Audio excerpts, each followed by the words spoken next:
Hello students.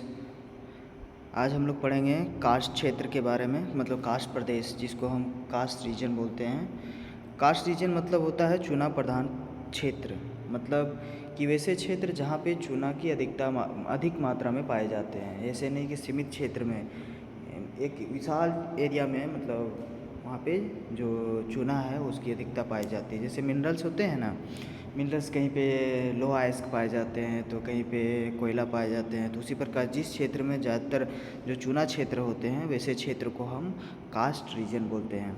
आज lecture ये बहुत लंबे, मतलब इसके बारे में हम पढ़ेंगे कि इसकी आपर्दन शेषलाकृति, निक्षेपण शेषलाकृति क्या क्या बनते हैं। तो थोड़ा लंबा हो जाएगा, इसलिए इसको 2 लेक्चर में बांट दिया गया है। पहला लेक्चर में आज हम लोग उसके प्रोसेस के बारे में पढ़ेंगे। क्या है कास्ट रीजन में कैसे प्रक्रिया काम करता है उसके बारे में जानेंगे। इसलिए सभी जो हम लोग आपर्दन और निक्षेपण का जो पढ़ चुके हैं उसके बारे में तो बताने की ज़रूरत नहीं है कि किस प्रकार फिजिकल फैक्टर्स काम करते हैं। फिजिकल फैक्टर्स किसको बोलते हैं, मतलब जैसे भी हवा, पानी, ये सब क्या है, फिजिकल फैक्टर्स हैं। क्या करता है, बाह्य बल, मतलब जो हमारे धरातल पर लगाते हैं उससे अभिक्रिया करता है और उससे क्या है, उसके परिणाम स्वरूप क्या बनता है, स्थलाकृति का जो परिवर्तन होता है वैसे स्थलाकृति का निर्माण होता है।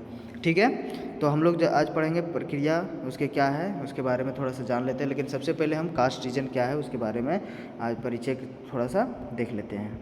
ठीक है, चलिए। बताया गया है कि चूने के पत्थर वाली चट्टानों के क्षेत्र में भूमिगत जल के द्वारा सतह के ऊपर तथा नीचे विचित्र प्रकार के स्थल रूपों का निर्माण घोलन द्वारा होता है।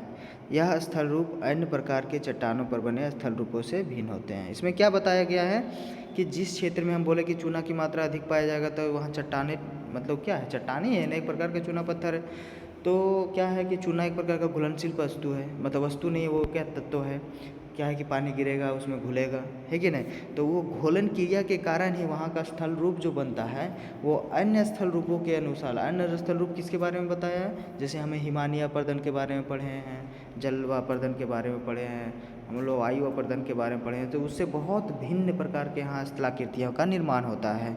ठीक है, वही बताया गया है कि यहाँ का स्थलारूप जो है, यह लिखा हुआ है ना, ये अन्य प्रकार के चट्टानों के बने स्थल रूपों से भिन्न होते हैं। इस तरह लाइमस्टोन सेल पर निर्मित, लाइमस्टोन किसको बोलते हैं, लाइमस्टोन यही चूना पत्थर वाले जो पत्थर है उसी को हम लाइमस्टोन सेल के नाम से जानते हैं, पर निर्मित स्थल रूप, मतलब वही स्थलाकृति, कास्ट स्थलाकृति कहा जाता है। उस पर जो बोले कि चूना पत्थर में जो स्थलाकृति का निर्माण होता है उसे हम क्या कहते हैं, कास्ट स्थलाकृति कहते हैं। जो कास्ट शब्द है, बोलेगा ये शब्द आया है, वो आया कहाँ से है। हम लोग तो डायरेक्ट चूना पत्थर भी बोल सकते थे क्षेत्र, लेकिन जो कास्ट शब्द है युगोस्लाविया जो है एक देश है, यूरोपियन कंट्री है, उसके पश्चिमी तट पर एड्रियाटिक सागर है। देखो युगोस्लाविया जो है और इटली है, इटली के बीचों बीच एक क्या है, एड्रियाटिक सागर है। उसी के जो स्थित एक कास्ट प्रदेश जो है, कास्ट एक प्रदेश मतलब वहाँ का देश का, मतलब एक क्षेत्र का नाम है जहाँ पे लाइमस्टोन जो है अत्यधिक मात्रा में पाए जाते हैं। ठीक है, दिखा देते हैं कि यूरोप कंट्री में कहाँ पे है। सो ये देखो, ये हमारे क्या हुआ, ये इटली हुआ और ये हुआ युगोस्लाविया। ठीक है, पहले युगोस्लाविया का क्षेत्र ये बहुत बड़ा आता था, मतलब ये इसको दूसरे नाम से जाना जाता था। तो अभी क्या है, यहाँ पे यही इसी क्षेत्र में क्या है, कास्ट रीजन है, जिसको हम क्या कहते हैं, कास्ट प्रदेश के नाम से जानते हैं। ये यूरोपियन कंट्री है, इधर क्या है, ये मेडिटेरियन सी आ जाता है इधर। ठीक है, चलिए तो आगे हम पढ़ें कि किसके नाम पर पढ़ा है। सो आगे हम पढ़ेंगे कि जो ये कार्य है, जो इसमें सबसे ज़्यादा जो कार्य निभाता है वो भूमिगत जल निभाता है। कहाँ में निभाता है, जो हमारे क्या कास्ट प्रदेश में जितने भी स्थलाकृति का निर्माण होता है वो भूमिगत जल का बहुत बड़ा योगदान होता है। क्यों, क्योंकि पानी गिरता है, वर्षा गिरे या किसी भी प्रकार से, या फिर हमारे जल नदियों द्वारा लाया गया हो, तो ऐसे क्षेत्र में जब पानी जाता है तो वो एक छिद्र बनाता है, क्योंकि घुलनशील होता है चूना पत्थर, वो घुलता है, फिर धीरे धीरे वो रंध्र एक दरार बनाता है। वही छिद्रों, देखिए लिखो, भूपृष्ठ के नीचे पाए जाने वाले जल को चट्टानों के छिद्रों, दरारों पर में स्थित होते हैं। इसे उसे भूजल तथा भूमिगत जल कहते हैं।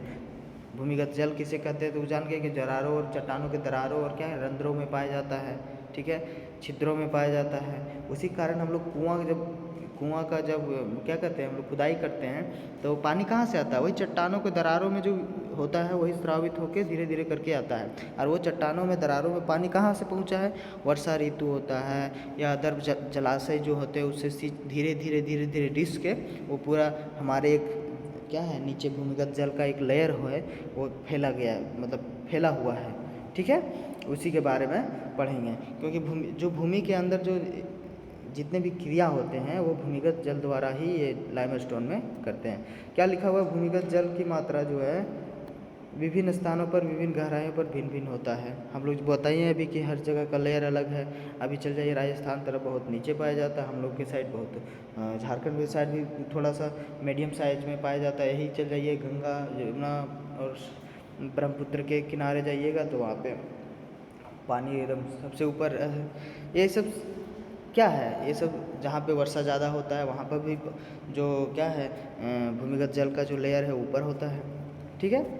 ये सब हर क्षेत्र की जो विभिन्नताएं होती है, विभिन्नता पाई जाती है ऐसे प्रकार क्षेत्रों में। उसी के कारण हमारे भूमिगत जल जो ज़मीन के नीचे जो जल होते हैं उसका जो क्या है कि लेयर में भी विभिन्नता पाई जाती है, ठीक है। चलिए आगे हम लोग इसके परिचय के बारे में पढ़ लिए हैं, ये इंग्लिश से थोड़ा देख लेना। अब हम देखो चूना पत्थर का प्रदेश कैसा होता है वो देख लो थोड़ा सा। ये देखो जितना भी क्षेत्र है, कितना बड़ा एरिया में है, हम लोग यहाँ छोटा सा नज़र आएंगे, ठीक है। इतना बड़ा एरिया क्या है, चूना पत्थर का चट्टानों का देश है, कास्ट रीजन जिसको बोलते हैं। इसी देखो इस टाइप में दिखता है, वाइट वाइट टाइप में, ठीक है, देख लिया। चलिए आगे हम इसका प्रक्रिया क्या है, प्रोसेस है, उसके बारे में जानेंगे, ठीक।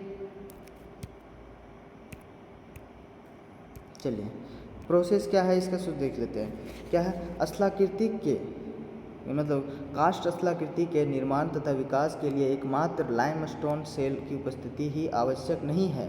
ऐसे कई आवश्यक दशाएं हैं जिनके होने पर वास्तविक कास्ट स्थलाकृति का विकास होता है, ठीक है। बोल रहा है कि जो कास्ट रीजन है वैसे क्षेत्र में सिर्फ वहाँ का लाइमस्टोन चट्टाने रहना ही क्या कहते हैं ये आवश्यक नहीं है, वहाँ पे और भी दशाएं होना ज़रूरी है, तब उस कास्ट रीजन का निर्माण होता है, ठीक है। लाइमस्टोन सेल घुलनशील होती है, ये तो हम लोग जानते हैं कि चूना पत्थर जो होते हैं घुलनशील होते हैं, जिसमें जल अपने रासायनिक कार्य द्वारा विभिन्न स्थल रूपों का निर्माण करती है। रासायनिक कार्य होता है, जब देखो चूना को कभी पानी में डाल के देखो कैसे रिएक्शन करता है, तो उस तरह का भले ही वो शुद्ध चूना रहता है तो ज़्यादा रिएक्शन करता है। तो हमारे क्षेत्रों में जो पाए जाते हैं वो तो शुद्ध, उसमें तो कुछ मात्रा तो शुद्ध ही है ना, जिसके कारण उसका जो है रासायनिक क्रिया द्वारा विभिन्न स्थल रूपों का निर्माण होता है। लाइमस्टोन के अलावा डोलोमाइट सेल भी कुछ सीमा तक सहायक है। डोलोमाइट भी एक तत्व है जिसके द्वारा यही लाइमस्टोन के मतलब जिस तरह लाइमस्टोन काम करता है उस टाइप में ये डोलोमाइट भी काम करता है। अधिक गहराई पर होने से क्रिया अधिक सक्रिय नहीं हो पाता है। अब अधिक गहराई जाएगा तो वहाँ पे क्या है, भूमिगत जल रिस के जाएगा, वर्षा का पानी जो जाएगा सो सर्वप्रथम घुलनशील चट्टानों में संधियों का विकास होता है। और देखो जो ऊपर होते हैं उसमें पानी जब गिरता है तो सबसे पहले रंध्र बनता है एक प्रकार का, धीरे धीरे वो अपना जगह ढूंढता है तो वो रंध्र बनता है। इसके कारण जल के सेल के छिद्रों से होकर चट्टानों में शीघ्र घुलने लगता है। वो फिर धीरे धीरे धीरे धीरे चट्टानों में जहाँ जहाँ क्रैक होता है और जहाँ जहाँ से रिएक्शन करने का उसको मिलता है जगह, वह धीरे धीरे छिद्र बनाने का कार्य करने लगता है तथा छोटे छोटे रंध्र छिद्र बड़े विस्तृत गहरे घाटियों में रूपांतरित हो धीरे धीरे प्रक्रिया क्या होता है, अनेक स्थलाकृति का निर्माण करता है। क्या है, यही प्रोसेस है। थोड़ा सा पहले थोड़ा था, फिर धीरे धीरे छिद्र बना, रंध्र से छिद्र बना, छिद्र से थोड़ा सा बड़ा हुआ, फिर धीरे धीरे बहुत बड़े गड्ढे बने, गड्ढे बनते बनते क्या हुआ, घाटियों का निर्माण हो गया। देखो ना कितना बड़ा बड़ा घाटी अभी नहीं दिख रहा था, ये देखो पहले छोटा छोटा रंध्र होगा, फिर धीरे धीरे कितना बड़ा बड़ा घाटी बना दिया गया है। ये देखो यहाँ देखो, यहाँ देखो, सब क्या घाटी बन गया है, ठीक है। प्रोसेस में पढ़ लें हम लोग क्या कैसे कार्य करता है, पानी ऊपर से जाता है। अब हम लोग देखेंगे कि कास्ट प्रदेशों का जो आपर्दन होता है वो किस चरणों में बांटा गया है, उसको किस प्रकार से बांटा गया है। इस आपर्दन चक्र को मुख्यतः 4 अवस्थाओं में वर्गीकृत किया गया है। इसको अवस्था में भी बांटा गया कि किस प्रकार से कौन कौन सा समय में उस स्थलाकृति का निर्माण किस प्रकार से होता है।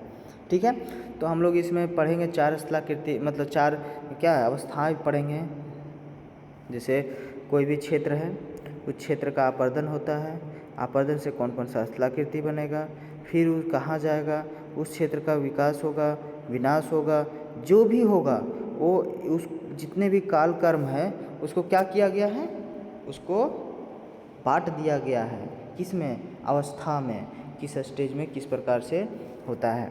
प्रथम स्टेज को जिसको हम कहते हैं क्या है, किशोरावस्था, प्रारंभिक अवस्था, इनिशियल स्टेज कहते हैं। दूसरा है युवा अवस्था, इसको हम यूथ स्टेज, प्रौढ़ावस्था मैच्योर स्टेज, एंड वृद्धावस्था जिसको हम ओल्ड स्टेज के नाम से जानते हैं। अब चलिए एक एक करके देखते हैं कि किशोरावस्था में किस प्रकार से हमारे स्थलाकृति का जो है विकास होता है, फिर युवा अवस्था में किस प्रकार से स्थलाकृति का विकास होता है, और फिर प्रौढ़ावस्था और वृद्धावस्था के भी बारे में पढ़ेंगे। ठीक है, देखिए किशोरावस्था, इस अवस्था जो है, इस अवस्था में है, किशोरावस्था के बारे में जो बताया गया है उसमें क्या बताया गया है, इस अवस्था को प्राथमिक अवस्था भी कहा जाता है। क्यों? क्योंकि यहाँ से शुरुआत होता है। ठीक है, इसलिए इसे प्राथमिक अवस्था भी कहा जाता है। इसमें सतह पर ही बहते जल एवं वर्षा से एकत्रित पानी को घुलने की क्रिया से छोटे बड़े छिद्र बनने लगते हैं और धीरे धीरे इन छिद्रों से पानी भूमिगत होने लगती है। हमने क्या बोला कि चुना प्रदेश क्षेत्र जो होता है, जहाँ पे चुना प्रधान क्षेत्र होता है, वहाँ पे क्या होता है, पानी वर्षा से मिलता है या फिर क्या मिलता है, बहते हुए जल मिलते हैं।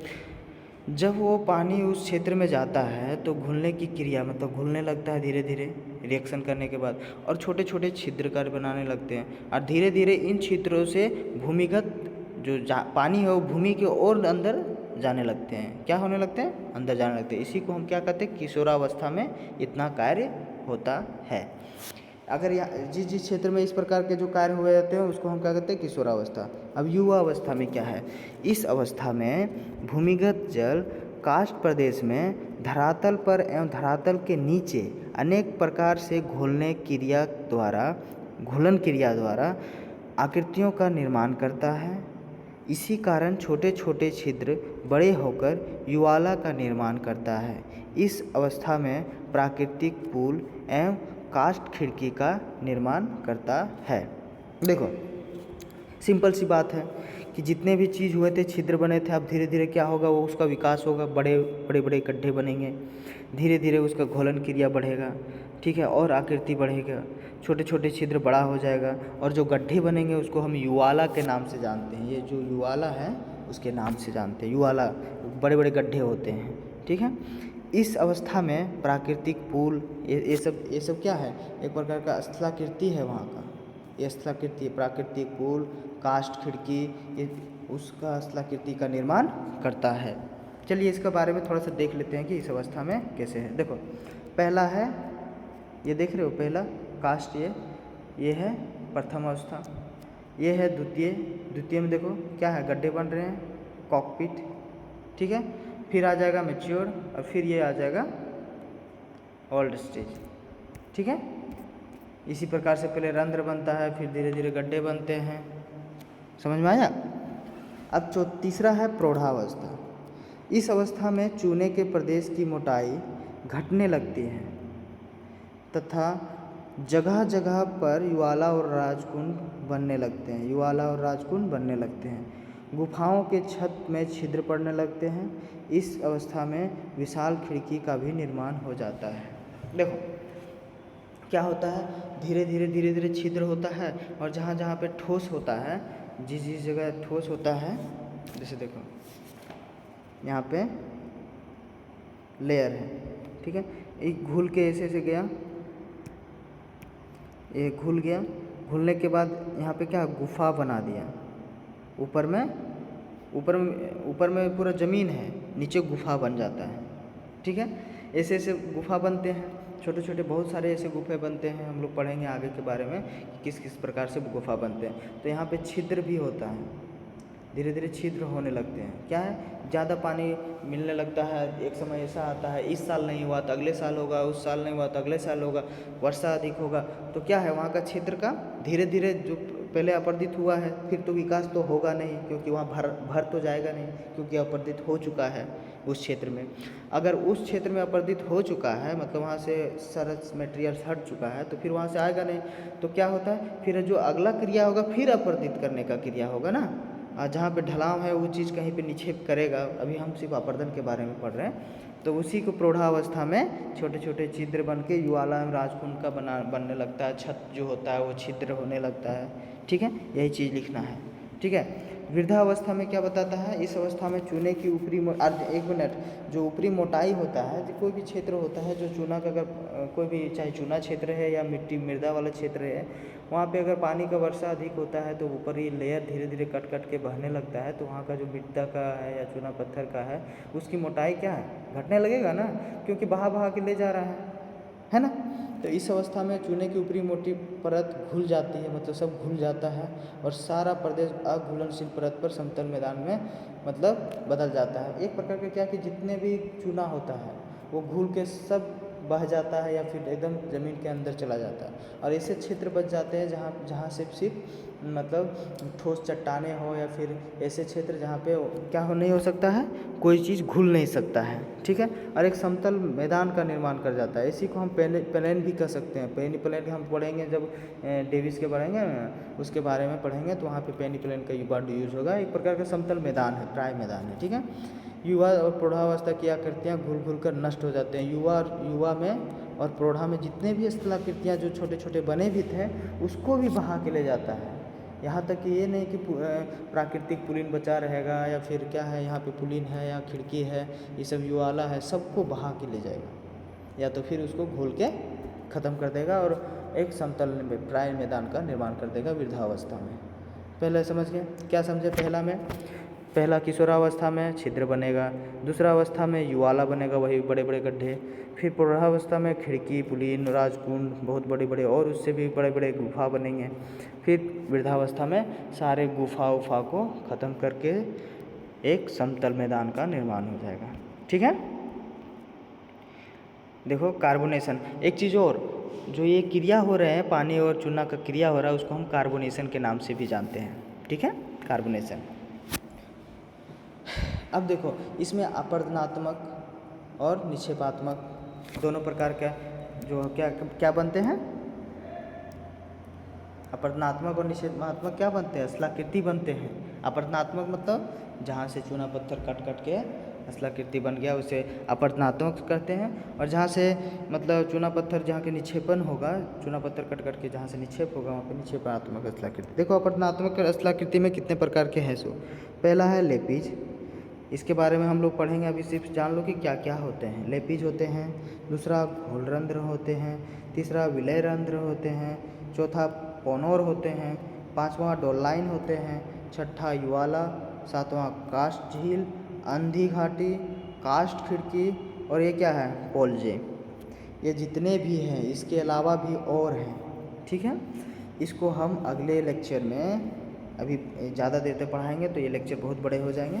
तो अगले लेक्चर जो होगा उसमें ये सारे जो स्थलाकृतियाँ हैं उसके बारे में डिफ़ाइन करेंगे, उसके बारे में बताएंगे कि एक एक करके कि किस प्रकार से स्थलाकृति बनते हैं। और अब ये हो गया अपरदनात्मक स्थलाकृति। अब क्या है, निक्षेपात्मक स्थलाकृति क्या होते हैं। निक्षेपात्मक स्थलाकृति के बारे में जानते हैं क्या, कि चूना पत्थर जहाँ पे कट कट के जहाँ पे जाके फिर से वह हो नहीं सकता है, वहाँ पे क्या करता है, छोड़ देता है, और वहाँ पे क्या एक जगह क्या हो जाता है, जमा हो जाता है। तो उस जमे हुए भाग को वहाँ पे भी स्थलाकृति का चेंजेज आएंगे। क्यों, क्योंकि पहले वहाँ पे कुछ था नहीं, और अब किसी और वस्तु को वहाँ पे जाके उड़ेल दिया गया है। तो ऐसे स्थलाकृति भी बनते हैं। तो इसी को हम क्या पढ़ेंगे, निक्षेपात्मक स्थलाकृति में, उसमें खनिजों के जमाव के बारे में पढ़ेंगे। स्टेलेक्टाइट क्या है, स्टेलेग्माइट कैसे बनते हैं, स्तंभ कैसे बनते हैं, काष्ठ दीवार है, ये सब क्या है, निक्षेपात्मक स्थलाकृति है। ये निक्षेपण की क्रिया जो होता है, निक्षेपण की क्रिया द्वारा कहाँ होता है, ये कास्ट रीजन में ऐसे ऐसे स्थलाकृति बनते हैं। ठीक है, चलिए आगे हम लोग पढ़ेंगे, इसके सारे एक एक करके डिफाइन करके पढ़ेंगे। निक्षेपात्मक और अपरदनात्मक स्थलाकृति क्या क्या होते हैं, ये हम लोग पढ़ चुके, कैसे इसको डिफाइन करने की ज़रूरत नहीं है। तरुणावस्था, ठीक है। आगे हम लोग पढ़ेंगे। आज के लिए बस इतना ही।